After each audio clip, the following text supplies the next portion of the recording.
Hi, I'm Adam Mead, the Executive Chef at Locale Restaurant at the Bortoli Winery in the Yarra Valley. Today we're here in the chefmasterclasses.com studio kitchen and we're going to be cooking Victor and Melissa de Bortoli's veal cutlets with white wine and sage.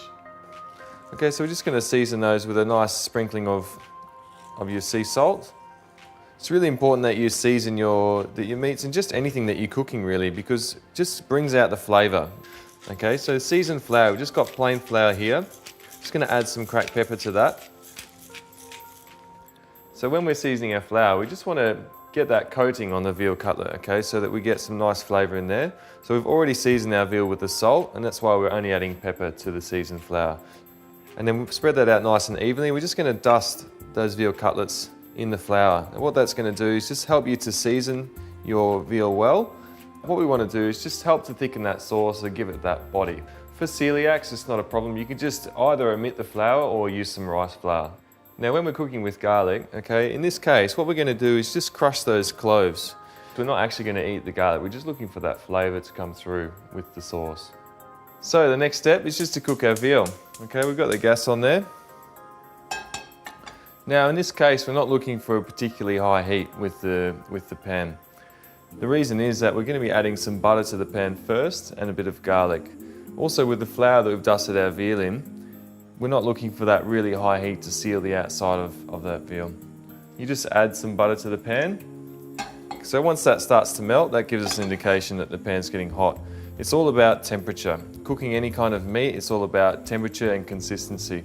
If that butter starts to take on some colour, it starts to go brown, then we know that the pan's probably a little bit too high. Okay, so once the butter is melted, we just add our crushed garlic. What we're looking for here, we just want the butter and the sauce and the veal to take on the flavour of that garlic, and that's why we haven't cut it up. Okay, we're going to take that out later. We're not actually going to eat those pieces of garlic, but that's quite a nice subtle way to introduce that flavour into your veal. So now that we've got a bit of heat into that pan, we can see that the butter has started to foam. That's a good stage to add our veal. So what we're going to do is just make sure that there's no excess flour and just add that to the pan. So a good thing to remember with this dish and any meat that you're cooking is just think about the size of your pan. If you've got a suitable sized pan, it's just going to make the whole process much easier and more effective. So we've added our veal to the pan there. We've got a good temperature going, so we can start to turn down the heat slightly.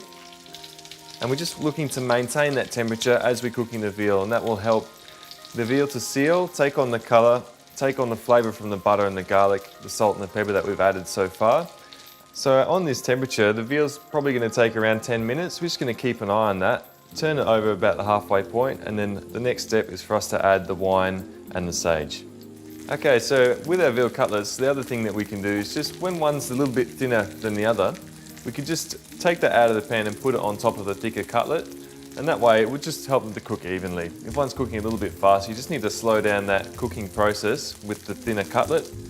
Okay, so once we're happy with our veal cutlets, the next stage is just to add a wine and a stock. Okay, we've got some Dean de Bortoli Vat 7 Chardonnay here. Just going to add a small amount of that wine to the pan, and then we'll also add the chicken stock. Okay, so once we've got those ingredients in there, just release the veal from the pan and also the garlic, and once again a lot of that flavour from the garlic will now go through that sauce. Now that our wine and stock is reduced down, we're just going to add the sage, okay, and that's going to once again just give us some lovely flavour through the sauce. Okay, now that we've got our veals cooked, that's been in the pan for about another 5 minutes. So we're just going to serve that with some lovely garden vegetables that we've taken from the garden at de Bortoli. And of course you can use any fresh vegetables that are in season at the time. We just put the veal there on top of the vegetables, and then the cooking liquid is actually going to be a really lovely sauce. It's got the stock, it's got the butter, it's got the sage, it's got the white wine and the garlic in there. That's going to be a beautiful sauce to finish with, and your vegetables will be lovely with that as well. Okay, so there we have Victor and Melissa de Bortoli's veal cutlets with white wine and sage.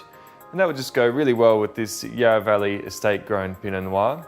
Because it's quite a light to medium bodied red, it won't overpower the flavours of your veal. Cheers!